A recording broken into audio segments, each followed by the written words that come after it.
Let the meltdown begin. MMA Meltdown on the Fight Network. I am Gabriel Morency. Let's do this thing New Year style as we count down the minutes, the hours, and the days to the new year, but we count down the days to Jon Jones and Daniel Cormier throwing it down as well. One of the most anticipated fights in recent UFC history.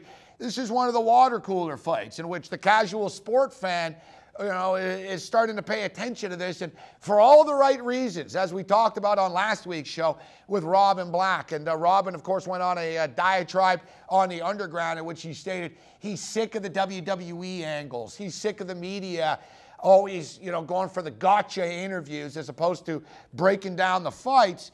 And a lot of times with these countdown shows, they're selling. That's what they're selling, man. They're selling the sizzle, so you go to the restaurant to eat the steak. But you don't need sizzle for this. They don't like each other, but the athletic prowess of both these fighters is what is just so fascinating to me about this fight. And me personally, I'm as excited for this fight as I was for the most probably since Brock Lesnar and Shane Carwin.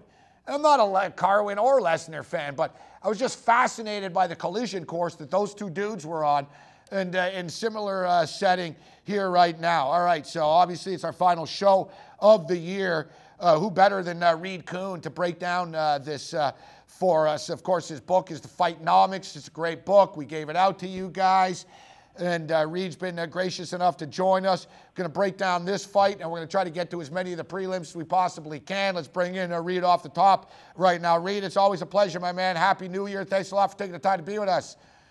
And to you, sir. I'm glad to be here. So, Reed, I'm fired up, man. This is no fake sales pitch here. I'm fired up for this fight.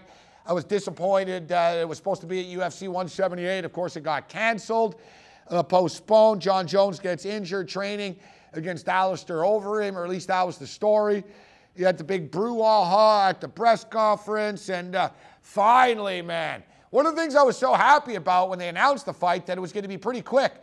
Once Gustafsson was originally out. I know it's hard to keep up with all this, but unfortunately we've had to wait. But similar to the Final Four in the college football world, when you got story programs like Alabama, Ohio State, Heisman Trophy winners at the Rose Bowl with FSU and the Ducks, doesn't get any better than that. To me, it doesn't get much better than this, than Jon Jones versus Daniel Cormier.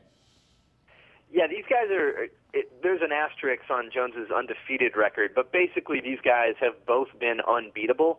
And when you have two people that have never been dominated, never truly been defeated, facing off in a title fight, that's the pinnacle of the UFC. I mean, that's really why the sport was invented.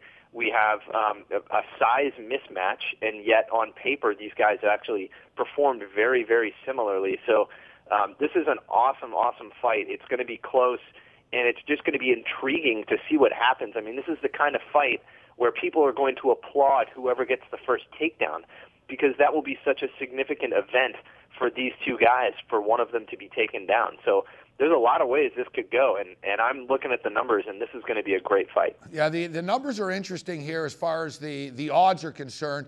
Jon Jones opened at about a 2-1 favorite, and it started to come down. There was a lot of early sharp money on Cormier. A lot of guys in the gyms and a lot of the wrestling community really think Cormier is going to be too much for Jon Jones. The numbers started to come down, but it seems to it's creeping up right now. I think these TV shows, they generally influence people. And as you stated, Jon Jones is 21-1, but, he's really 22-0. And I think everybody knows that. He's defended the belt 7 times, gunning for his eighth defense here. You mentioned the size difference. I wanted to get your take on this, in that Cormier's used to the size difference, though, isn't he? He was an undersized heavyweight as far as his height is concerned. He's got a weird physical-looking body compared to a lot of the other athletes in mixed martial arts. But the guy's a bowling ball in there. He's a tank. And, he's dealt with size advantages in the past, and he's managed to ragdoll heavyweights in the past. Yeah, this isn't quite Stefan Struve versus Pat Barry, but it's awfully close. I mean, this is at least a foot of difference in wingspan between these two guys. Jones has the longest reach in UFC history and in all of MMA, as far as I can find. And Cormier, you mentioned he was fighting at heavyweight. His reach would be considered below average for a welterweight. So he is a very short-armed guy, and yet, as you mentioned, he was tossing guys around. He's faced Bigfoot Silva, Josh Barnett, Frank Mir, guys with very long reaches that he just went in and threw them around and defeated every one of them pretty soundly, in fact. So, first of all, it's good that he came down a weight class. There was no reason for him to be competing as a heavyweight when he can easily make 205. But you line up their performance metrics. John Jones and Cormier have almost identical performance metrics, and Jones has done it with a huge reach. Cormier has done it being the smaller guy in every one of his fights. So that's again, another storyline here that makes this so intriguing, is this weird physical mismatch, and yet both guys have just been dominating. So I don't know what happens here, but I got to lean Jones because he has faced good wrestlers before, and he kept the fight a striking battle, and there's just no substitution for having that reach advantage. He knows how to use it, whereas Cormier, he's been a headhunter. He is limited in his striking because he doesn't have that range, but his wrestling has been so good that it didn't matter. So, again, that's why this is going to be a position chess match, and it's going to be fascinating to watch. We've seen Jones, Jones was so explosive coming out of the gate. He was just wrecking people. We've seen him get a little bit more conservative. 3 of his last 5 fights have gone the distance. He's been dominant at times, but he fights a little bit more conservative. I'm interested to see, how do you think that plays out? You think Cormier goes in there and just tries to take his head off? I don't think Cormier's thinking this is a 25-minute fight. And I don't think it's a 25-minute fight either. I don't think it gets that far. I like Cormier in this fight, and I really believe that Cormier, if he gets hold of Jones, Jones is going to be physically overpowered, and it's hard to believe that I'm saying that, but I do believe that. But do you think Jones sort of picks him apart and just does fight a smart fight? Or will he get emotion, get the best of him? And, because if he gets up against the cage, that's advantage Cormier right there. That's true. And I do think that Cormier is the hungrier fighter, and he has a lot more fuel behind his fire. Jones, I also agree with you there. I think he usually fights intelligently. He's got Greg Jackson in his corner. He doesn't take big risks in terms of being too aggressive. Maybe that's why he's gone to a decision in his last 2 fights. But he was also facing very, very tough guys that, it wasn't for lack of blasting Alexander Gustafsson. He hit him hard, kicks to the head, spinning elbows. He just didn't go down because he was that tough. And Cormier is also that kind of tough. He hasn't taken the head strikes in his career because he was a wrestler. So even though he's a lot older, he should be fresh here, and he should be aggressive. And I think he has to be aggressive. He has to make this an up-close and personal fight. He needs to look for takedowns.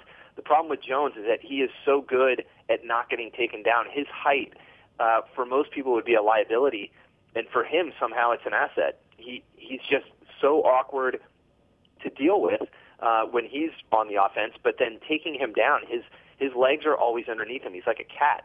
And even when he did get taken down one time, he was right back up again. So that will be the challenge. Cormier's wrestling is definitely the key here, and we should know early if it's going to impact the fight. Yeah, Reed Kuhn with us. Herb Dean will be the referee. No complaints there. I'm a big fan of Herb. Any issues as far as you're concerned? No. I've looked into a little bit of does it matter which referee you have? It's not too much of different things wash out, but he definitely is. He's in there to let them fight, and hopefully nothing crazy happens. Because after all this build-up, you'd hate to have an eye poke or some weird cage fence grab end up altering the fight. So let's hope Herb's on his game that night. Yeah, I think he will be, and I'm not overly concerned about the judging. I don't think it's going to go 25 minutes. For the record, and I've been on record for a couple of months now, I think Cormier wins. I'm calling the upset, Reed. Well, you got to do that. And, hey, look at the line here. I mean, the market is at least somewhat in agreement. This is the tightest betting line for John Jones since he became champion by far. So, in his first, he was even a favorite when he went in against Shogun. But since he's been champ, his betting line has been ridiculous. 5-1, 8-1 favorite. So obviously the market does believe that there is some potential in Cormier. Yeah, we got to take a break here, but I see it's around 180 right now. I think it's going to go up. I think it'll go up as the fight gets closer. I think people will buy into the Jon Jones hype. We'll take a quick break and we'll blast through as many of the prelim fights as we can. We're in conversation with Reed Kuhn. It's our New Year's edition. Jon Jones, Daniel Cormier, UFC 182 special. MMA Meltdown on the Fight Network continues.